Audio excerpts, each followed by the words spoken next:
આપણા સંતો અને મહાપુરુષો દરેક આ મનુષ્ય જન્મના અવસર ઉપર મનુષ્યના મનને સમજાવવા માટે કેમ જાણે આપણા શાસ્ત્રોનો અનુભવ રૂપી વાણી અને દરેક શાસ્ત્રોનું રચના કેમ થઈ હોય એમ કે મનુષ્યના મનને સમજાવવા માટે આ બધી રચના થઈ હોય એવું લાગે છે. અને જે કાંઈ કીધું, જે કાંઈ લખ્યું આપણા શાસ્ત્રની અંદર કે સંતોની વાણીની અંદર 84 લક્ષ યોનિના જીવાત્મામાંથી માનવને માટે જ લખવામાં આવ્યું છે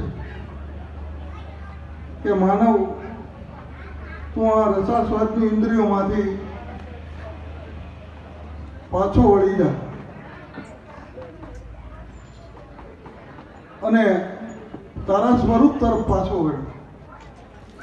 તારું સ્વરૂપ તું ભૂલી કરીને માયનો છે તે પડછાયામાં તારું સ્વરૂપ તું ભૂલી ગયો છે. ઇન્દ્રિયોનો સંલાપ થઈને રસાસ્વાદમાં ચડી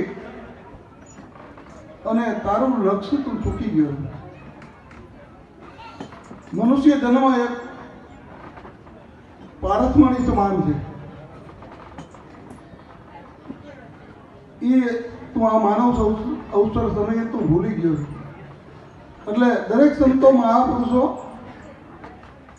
મનને પાછું વાળવાનું કે માતા તણા ઉદરમાં ઊંધે સિર લટકાયો હતો, શ્વાસને નિશ્વાસની ગતિએ પીગળો હતો. માતા તણા ઉદરમાં હતો અને તું ક્યાં કઈ ભાષાથી તું ભજન કરતો હતો, કઈ ભાષાથી પરમાત્માને યાદ કરતો હતો. અને અત્યારે તું